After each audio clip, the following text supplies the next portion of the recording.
అనగనగా ఒక గ్రామంలో ఒక ఇద్దరు అన్నదమ్ములు వాళ్ళ తండ్రి చనిపోతూ ఇద్దరు అన్నదమ్ములకి 3 వస్తువులు సమానంగా పంచుకుంటారా అని చెప్పేసి ఇచ్చి ఉన్నాడు. అవి ఏంటి అంటే పండ్ల చెట్టు ఒకటి, పాలిచ్చే ఆవు, తర్వాత కప్పుకోవడానికి కమ్మలి. ఒరే నా తదనంతరం మీ ఇద్దరు సమంగా పంచుకుంటారా, గొడవ పడకండి అని చెప్పి తండ్రి చనిపోయాడు. అలాగా చనిపోయిన తర్వాత అన్నయ్య తెలివైనడు అవడం వల్ల ఏం చేశాడంటే, ఒరే తమ్ముడు చెట్టు మొదలు నువ్వు తీసుకో, చెట్టు చివరి భాగాలు నేను తీసుకుంటాను అన్నాడు. మొదలకి నీళ్లు పోయడం ఆ చాకరీ అంతా తమ్ముడు చేస్తా ఉన్నాడు. అదేవిధంగా అరే తమ్ముడు కంబలి పగటిపూట నువ్వు కప్పుకో, రాత్రిపూట నేను కప్పుకుంటాను రా అని పంచాడు. అయితే పగటిపూట కప్పుకునే అవసరం ఉండదు సాధారణంగా, రాత్రిపూట చక్కగా అన్నీ కప్పుకుంటున్నాడు. ఈ విధంగా కూడా తమ్ముడిని మోసం చేశాడు.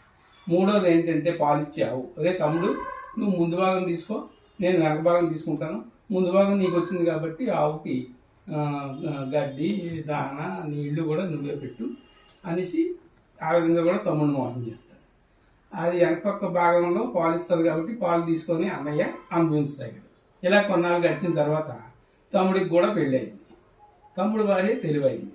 ఈ జరిగేదంతా గమనించి ఓహో మా బావగారు మా ఆయన అమాయకుని చేసి మోసం చేశారు అని చెప్పేసి ఏమండి మీకు నేను ఒక ఉపాయం చెప్తాను, దాని ప్రకారం నడుచుకుంటారా అంటే అలాగే లేయా అన్నారు. అయితే మీరు ఏం చేస్తారంటే సాయంకాలం వరకు మీరు కంబలు కప్పుకొని సాయంకాలం చేసి కంబలు తడిపేయండి అని చెప్పింది. చెప్తే అలాగే వేయని చెప్పి సాయంకాలం వరకు కంబలు కప్పుకొని సాయంకాలం చేసి తడిపేసాడు. అయితే తడిపిన కంబలు రాత్రిపూట కప్పుకోలేడు కాబట్టి అన్నయ్య గ్రహించేసి అమ్మో ఇది తెలివిగానే ఆలోచించారులే అని చెప్పి అరే తమ్ముడు అలా కాదురా, నువ్వు ఒక రోజు నేను ఒక రోజు కంబలి కప్పుకుందారా అని తోపొచ్చాను. తర్వాత రెండో రోజు చెట్టుకి నీళ్ళు పోసి టైంలో భార్య అన్నది ఏమండి నేను ఒక చెప్పండి అంటే ఏంటో చెప్పంటే అదే గొడ్డలు తీసుకొచ్చి మొదల మీదే కదా మొదలు నరికేయండి అన్నది. ఆడు వచ్చి మొదలు నరకపోతుంటే అన్నయ్య వచ్చి ఏదో మొదలు నరికేస్తాను, పండ్లు ఇచ్చే చెట్టు చచ్చిపోద్దురా, వద్దు అలా నరకొద్దు అంటే మొదలు నాదే కదా అన్నయ్య, నా ఇష్టం నేను నరికేస్తాను. అయితే వద్దురా నరకొద్దురా, ఇక నుంచి మన ఇద్దరం కూడా పండ్లు సమంగా పంచుకుందాం, నీళ్లు కూడా ఇద్దరం పోద్దాం అని చెప్పేసి ఆడు తోవకొచ్చి ఆ విధంగా పండ్లు కూడా పంచుకోసాగారు. ఇక మూడోది ఏముందంటే ఆవు గడ్డి దానా నీళ్లు అన్నీ కూడా తమ్ముడు పోస్తున్నాడు. అయితే పాలు తీసే టైంకి అన్నయ్య పాలు తీసుకొని అమ్ముకుంటున్నాడు.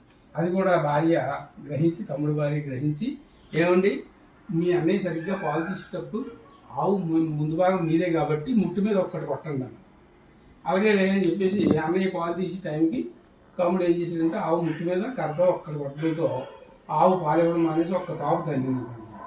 అప్పుడు అన్నయ్య గ్రహించేసి అమ్మో మా మరదలు తెలివైందే, బాగానే ఉపాయం చెప్పింది మా తమ్ముడికి, ఒరే వద్దులేరా ఇక నుంచి మన ఇద్దరం కూడా పాలు సమంగా పంచుకుందాం, ఆవు మేత కూడా ఇద్దరు సమంగా పెడదాంలే అని తావుకొచ్చి అప్పటి నుంచి ఇద్దరు సమంగా పంచుకుంటూ అన్యోన్యంగా గడిపారు.